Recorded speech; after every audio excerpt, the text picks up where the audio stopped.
Vamos falar de economia. Pela quarta vez no ano, o Comitê de Política Monetária do Banco Central anunciou um novo corte na taxa Selic. A redução foi de 0,25 ponto percentual.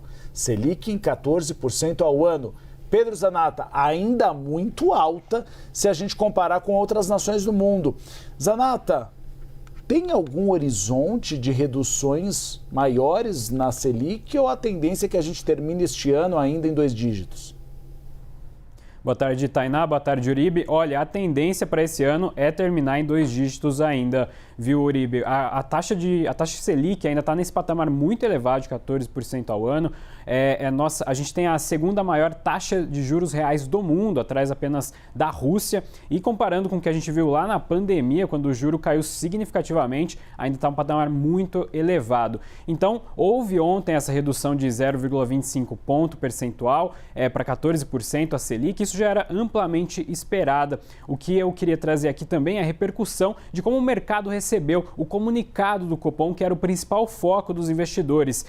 E olha, a palavra muito utilizada por todo mundo que a gente conversou hoje é neutro, veio um tom neutro. O Banco Central escolheu esse tom para esse comunicado justamente para evitar qualquer tipo de ruído na comunicação que poderia aí, eventualmente prejudicar a credibilidade que é tão importante para a autoridade monetária. Então, nesse tom neutro, o Banco Central evitou sinalizar qual vai ser o próximo passo. Se ele vai manter a taxa de juros na reunião de setembro e nas próximas reuniões, se vai ter mais uma queda da taxa Selic. Então, essa foi a classificação que o mercado deu ali para esse comunicado. Uma coisa interessante, Uribe, Tainá, é que ele trouxe ali riscos para a inflação, mas também reconheceu alguns alívios.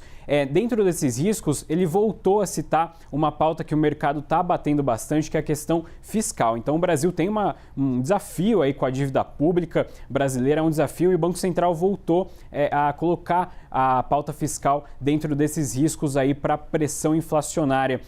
Outra coisa também que ele cita, o Banco Central ele observa um horizonte, né, o horizonte relevante que a gente chama. Dentro desse horizonte, ele fala que 2 coisas que podem afetar também a inflação é justamente choque em oferta, tanto para combustíveis, né, focando ali na questão do petróleo, justamente por conta da guerra que está acontecendo no Oriente Médio, mas ele também cita choque na oferta da produção agrícola. Isso porque a gente vai ter agora o El Niño, né, o super El Niño, que deve impactar mais ainda o agronegócio durante o segundo semestre desse ano. Então isso entra na conta também. Por outro lado, muitos economistas observam que a inflação está tendo sinais de alívio e também a atividade econômica de desaceleração.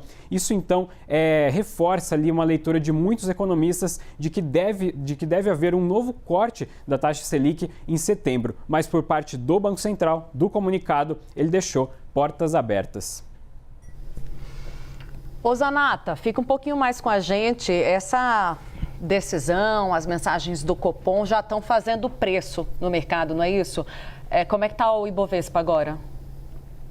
Olha, o Ibovespa hoje ele está operando em queda, viu, Tainá? O Copom ele está ali no meio dessas coisas que impactam a Bolsa, mas principalmente o Ibovespa hoje ele está caindo quase 1%, aí, como a gente está vendo, por conta de ativos domésticos. O mercado, além do Copom, ele também está avaliando muitos balanços, uma bateria de balanços aí de várias empresas significativas da Bolsa, e muitas delas estão caindo, estão operando em queda, apesar de que a Petrobras, por exemplo, está subindo, com os preços do petróleo também subindo no exterior, e ela não consegue segurar essa queda do Ibovespa hoje. Já o dólar está tendo essa leve queda aí aos R$ 5,10, mas no caso do dólar, os investidores estão olhando mais lá para a questão do Oriente Médio, de como vai ficar a guerra, se vai ocorrer ali um acordo entre Estados Unidos e Irã e uma resolução com relação ao Estreito de Hormuz. Então, isso está fazendo preço hoje, mas claro que o Copom também entra nessa conta.